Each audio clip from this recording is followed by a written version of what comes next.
Charlotte Dornelas, le rapport de l'OCDE a été rendu cet après-midi. Je disais que tout est lié. Que faut-il retenir déjà de ce rapport de l'OCDE ? Que l'OCDE ne pense pas que tout est lié. Déjà, pour commencer, ça, eux, ils séparent tous les sujets absolument. C'est pour ça que j'ai commencé par Moi, je suis d'accord avec vous. Mais, donc, l'OCDE, très rapidement, c'est quand même l'Organisation de coopération et de développement économique. Ça rassemble 38 pays industrialisés. Et en gros, ils étudient ce qui se passe dans ces 38 pays avec différents canaux, on va dire, d'études dans ces pays-là, avec un prisme, évidemment, très économique.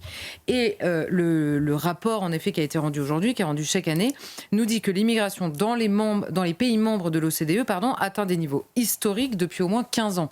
C'est-à-dire, c'est historique depuis 15 ans, c'est très fort. Et en tout cas, depuis 15 ans, il y a certains pays pour lesquels c'est réellement historique, c'est-à-dire ça n'a jamais été aussi fort.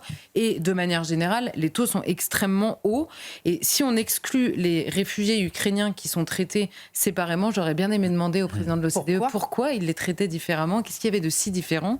Ce qu'il y a de si différent, on le sent dans les mots. Alors, ça ne va pas très loin, mais déjà, il nous parle de l'immigration permanente et des réfugiés ukrainiens. Mais comme on nous explique que l'immigration permanente, c'est les 3/4 sont réfugiés, il faudrait quand même s'appliquer à définir un peu les termes. Or, des réfugiés ukrainiens, on a 6 millions de personnes qui sont installées de manière permanente dans les pays de l'OCDE. C'est plus 26% par rapport à l'année dernière. Et c'est une augmentation constante et l'augmentation elle-même grandit chaque année. Alors, tous les voyants sont à l'augmentation. On a les demandes d'asile, l'acquisition de la citoyenneté, les visas travailleurs, étudiants étrangers, demandeurs d'asile. Tout augmente considérablement dans les pays de l'OCDE. Et alors, ce qui est intéressant, c'est le commentaire, la manière dont l'OCDE aborde cette question-là. Alors, dans la conférence de presse qu'ils ont fait pour présenter ça, on avait le président de l'OCDE qui était là, le responsable migration de l'OCDE, qui est un économiste.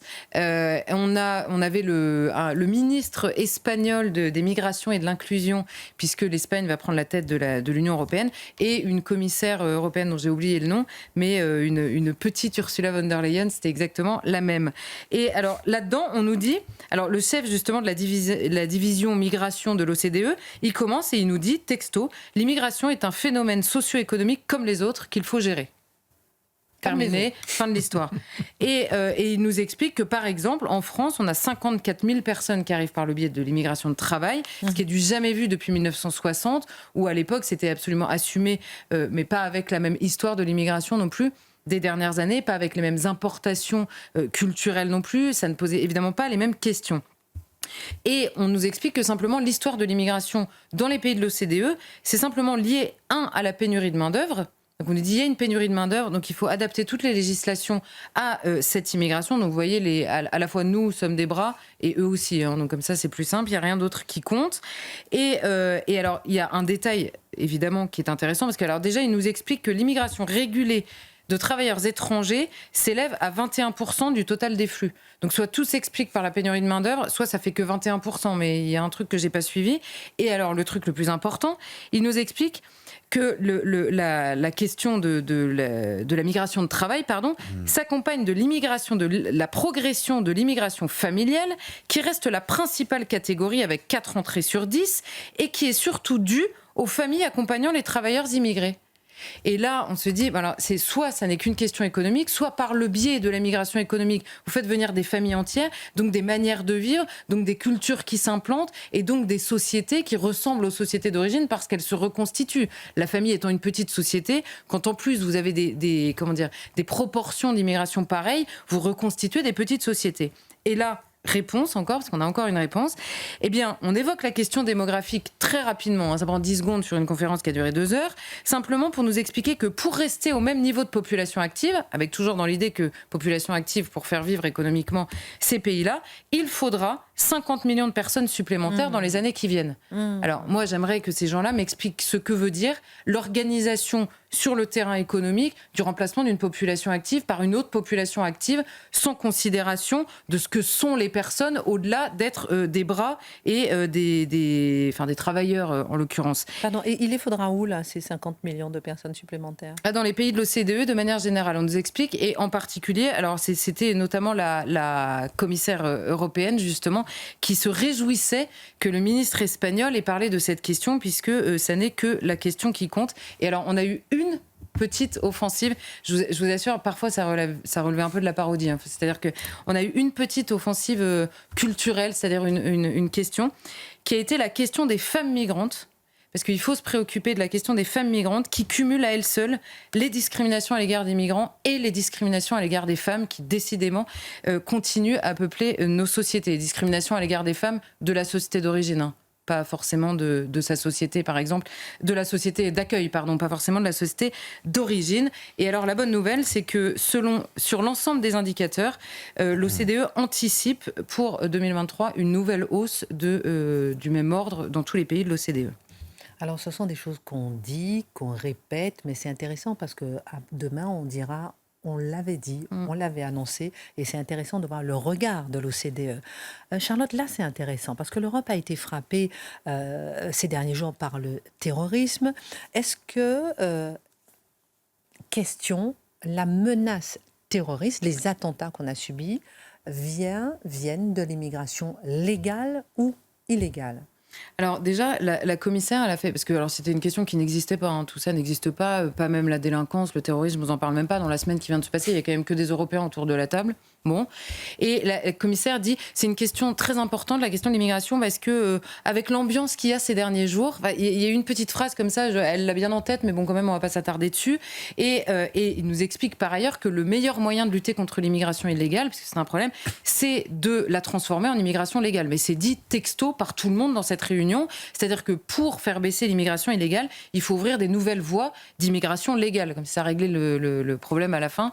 Bon, très bien. Donc, il nous explique ça. Et donc, il n'y a pas de distinction fondamentale. L'idée, c'est comment est-ce que les pays de l'OCDE, mais l'Europe en particulier, qui était évidemment très centrale, on va dire, dans cette réunion et puis dans ce rapport, comment est-ce que l'Europe peut s'adapter à une plus grande immigration, peut faire venir plus, peut adapter sa législation pour mieux satisfaire les personnes qui arrivent. Ça n'est que ça. Ça n'est vu que sur le prisme de l'adaptation de l'Europe à l'immigration. D'abord, qui arrive, et deux, dont elle a besoin, puisqu'elle n'est pensée que sous le prisme économique. Évidemment, l'Europe n'est rien d'autre qu'une question de chiffres et de travail et d'intégration par le travail. Parce qu'on vous explique qu'il y a toute la famille qui arrive avec un qui travaille, mais l'intégration de tout ce beau monde va se faire par le travail, bien sûr. On y croit beaucoup. Et alors, évidemment, cette question terroriste n'existe pas. Et alors... pour répondre à la première partie de votre question, est-ce que ça vient de l'immigration légale ou illégale ? À vrai dire, c'est très difficile de répondre parce que ça vient de partout désormais. C'est-à-dire que si on revient à l'origine, la question du terrorisme islamique, là en l'occurrence, qui frappe notamment en France, mais en Europe de manière générale, si on regarde les profils des personnes qui ont frappé en France, vous avez du français de souche converti à l'islam, puis basculé dans l'islamisme. Vous avez du français issu des deuxième ou troisième générations d'immigration converti ou pas, ou déjà d'ascendance musulmane, vous avez des étrangers immigrés réguliers et vous avez également des clandestins. Donc vous avez tout ce beau monde. Le lien qui est fait avec l'immigration, parce que c'est exactement comme dans la délinquance, pendant les émeutes, il y a les ministres qui nous expliquent que ça n'a rien à voir avec l'immigration, ils sont tous français. Oui, d'accord. Ils sont tous français, c'est-à-dire ils ont administrativement français, mais vous en avez certains qui détestent la France malgré en effet leur statut de français. Ils ont la citoyenneté française, mais ils ne la revendiquent pas et l'attachement à la France n'existe pas. Et bien là, c'est pareil. Évidemment que la question du terrorisme islamique, puisque l'islamisme est la partie malade, on va dire, de l'islam, qui est une question nouvelle qui se pose à la France et qui se pose par le biais de l'immigration, c'est évidemment une question qui est liée à l'histoire migratoire récente en France. Je crois, dans la phrase que je viens de faire, n'avoir insulté personne. C'est juste factuellement ce qui s'est passé ces dernières années en France. Donc évidemment, quand on prend en cause la menace terroriste, on est bien obligé de prendre en considération cette question dans la nécessaire prudence par rapport aux flux migratoires. C'est pour ça que c'est absolument lunaire que cette question n'existe pas dans une conférence sur les migrations dans les pays de l'OCDE et en particulier en France. Et de la bouche de Gérald Darmanin lui-même, ministre de l'Intérieur, il nous explique que cette menace terroriste, elle est double. Il y a la menace endogène. Alors endogène, c'est multiple, c'est-à-dire une personne qui passe à l'acte, même toute seule, avec 2 couteaux, comme on a vu à Arras, en France, elle peut être en situation irrégulière, elle peut être de nationalité française, elle peut être en situation régulière. Donc ça, c'est extrêmement composite, mais déjà, on a un gros problème, une énorme menace en France. Et ensuite, évidemment, la question, c'est l'attentat projeté comme on a eu au Bataclan, où à l'époque, je vous rappelle, le récit officiel, c'était « il n'y aura pas », parce que c'était 2015, hein, donc le gros flux migratoire, il n'y a pas de terrorisme dans les flux migratoires, nous répétaient les journalistes, comme s'ils avaient été checkés eux-mêmes, l'intégralité des personnes qui passaient dans ces centaines de milliers de gens qui essayaient de passer les frontières. C'est évidemment absurde de l'affirmer, ça s'est révélé dramatique d'avoir refusé de le voir au moment du Bataclan, où en effet, certains étaient rentrés en France par ce flux migratoire. Donc évidemment que les questions sont liées, et dire une chose ne veut pas dire son contraire. Je le dis quand même à toute fin utile. Et c'était pas que les journalistes. Est-il exagéré, Charlotte Dornelas, est-il exagéré d'avoir cette menace en tête lorsqu'on voit justement les flux de migrants à Lampedusa, comme le répètent certains? Eh bien non, d'abord, les flux augmentent. Ils arrivent, quand vous voyez, en Italie, les flux ont considérablement augmenté cette année via les ports tunisiens. Donc de beaucoup de pays qui, depuis quelques années, attaquent particulièrement la France, notamment sur le terrain de son islamophobie supposée. Là, vous voyez ce qui se passe par ailleurs en Israël. Évidemment que par l'importation d'une population qui n'a pas le même regard, 1 sur ces dossiers, 2 sur cette guerre, 3 sur le monde, 4 sur la manière dont on gère les femmes, je peux vous faire la liste indéfiniment.